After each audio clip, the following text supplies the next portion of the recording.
me diskutimet sipas listës. Faleminderit zoti Gajda, fjala është për ju. Përshëndetje të gjithëve. Paraprakisht i bashkohem dhe shpreh ngushëllime për familjen e zotit Nishani dhe për humbjen e presidentit të Republikës. E nderuar drejtuese e seancës kuvendit, të nderuar deputet, të nderuar anëtar të Këshillit të Ministrave, shkurtimisht po ju përmbledh në disa pika gjetje të raportit institucionit komisionerit për mbrojtje nga diskriminimi për vitin 2021, për të hedhur më tej në evidentimin e disa shqetësimeve më me rëndësi dhe propozime për përballjen me to. Në vitin 2021 ka pasur rritje të gjithë indikatorëve që lidhen me punën e përditshme të komisionerit, siç janë rritja e ankesave, rritja e vendimeve, rritja e çështjeve gjyqësore në gjykatat e jurisdiksionit administrativ dhe civil. Në këndvështrimin e institucionit, nuk do të thotë që në këtë vit veçanërisht ka pasur më shumë sjellje diskriminuese, por që janë ekspozuar më shumë nga ana e qytetarëve. Lajmi i mirë është që shohim më shumë aktorë të involvuar në çështje e diskriminimit, siç janë organizata e shoqërisë civile kombëtare, por sidomos ato lokale, avokatia, shërbimi ligjor falas, gjykatat, por dhe institucionet të tjera publike, siç edhe vetë Kuvendi i Shqipërisë.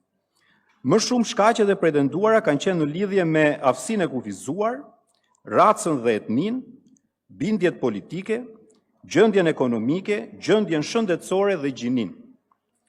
Për sa i përket subjekteve kundrejt cilave adresohen ankesat, ka një rritje konsistente kundrejt njësive të vetëqeverisjes vendore, si dhe kundrejt subjekteve private, kryesisht bizneseve. Në lidhje me fushat më të pretenduara, mbi 50% e çështjeve lidhen me marrëdhëniet e punësimit. Në lidhje me dhënat e raportit vjetor evidentohen disa problematika të cilat qëndrojnë në vite.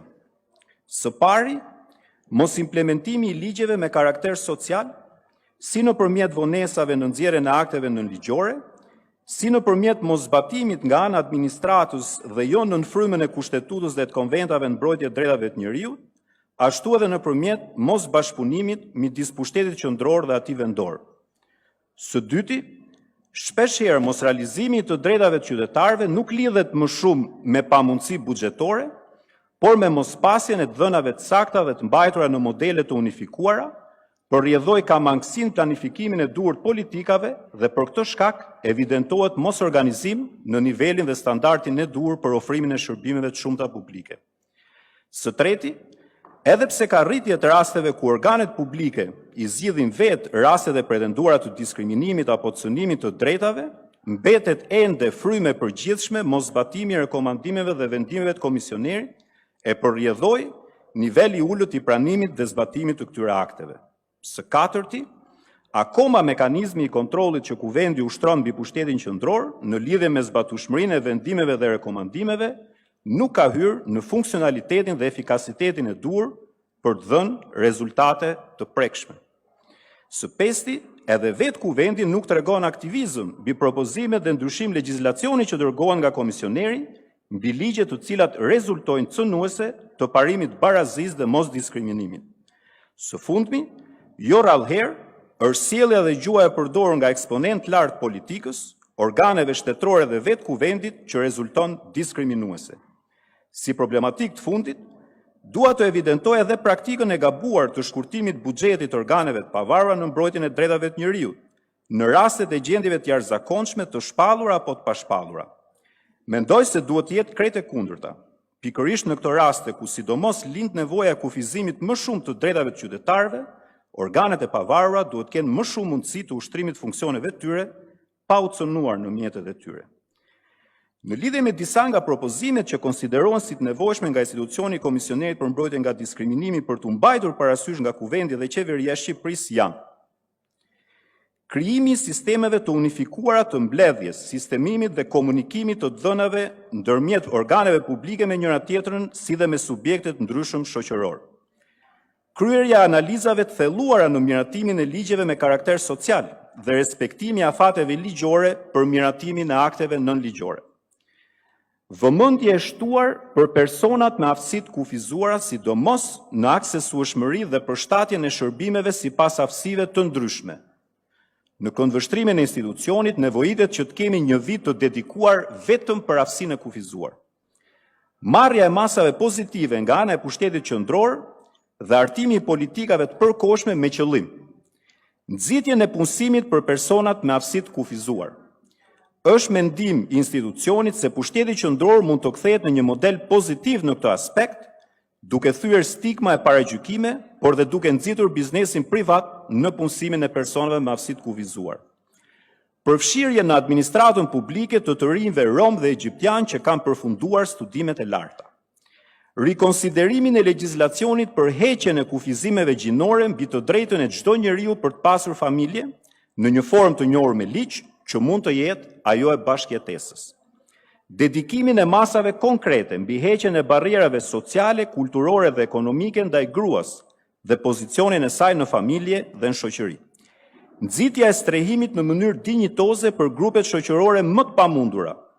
Parimi sipas të cilit kjo përpjekje duhet bërë me biznesin privat, duhet jetë prevalent dhe të implementohet me efikasitet dhe eficiencë. Rikonsiderimin e teksteve shkollore, pasi janë të mbushur me stereotipe të ndryshme dhe nuk reflektojnë diversitet gjithëpërfshirës. Në lidhje me fëmijët, institucionet publike gjithmonë dhe pa ekuivok duhet kemë parim të palëkundur interesin më të lartë të fëmijës.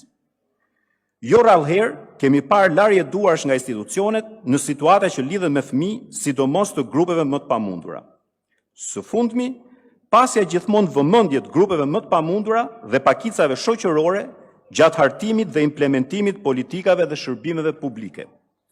Të nderuar deputet, një ftesë të fundit e kam për miratimin e ligjit për padit kolektive, pasi do të jetë një instrument shtesë për komisionerin dhe organizatat e shoqërisë civile në përballje sidomos me diskriminimin e strukturuar dhe sistemik në vendin tonë. Faleminderit. Faleminderit zoti Gajda. Do më duhet që t'i kërkoj kryetares së Komisionit për Çështjet Ligjore, Administratën Publike dhe të Drejtat e Njerëzit të shprehet për projekt rezoluto e miratuar nga ky komision. Gjithsesi, dokumenti që i takon projekt rezolutës ju është vënë në dispozicion deputetëve nëpërmjet postës elektronike, do u lutesha në mënyrë të përmbledhur cili ka qenë qëndrimi i komisionit përkatës. Faleminderit zëra kryesuese së seancës.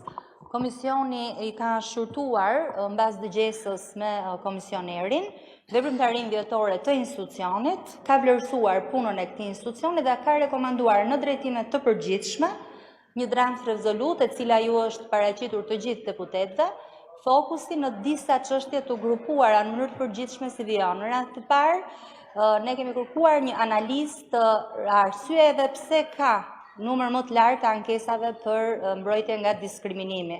Ndodh kjo se janë shtuar rastet, apo ndodh kjo sepse qytetarët dhe grupat e interesit kanë më shumë besim tek institucionet dhe tek mekanizmat e vëna në zbatim, veçanërisht në kuadër të ndryshimeve të fundit ligjore, të cilat në fakt i dhanë një rol më thelbësor Komisionerit për mbrojtjen nga diskriminimi në të gjitha proceset administrative dhe në ato gjyqësore në kuadër të mbrojtjes së drejtave të qytetarëve që preken nga diskriminimi. Një tjetër grup çështjes i rëndësishëm ka të bëjë me faktin e mbrojtjes nga diskriminimi në marrëdhëniet e punës dhe barazia në të drejtat e punës, veçanërisht me fokus barazinë gjinore në tregun e punës. Gjithashtu i është kërkuar komisionerit të shtojë angazhimin e vet në këto çështje duke nxitur bashkëpunimin me aktorët e tregut të punës, përmend këtu sindikatat, organizatat e punëdhënësve dhe organizatat e punëmarrësve.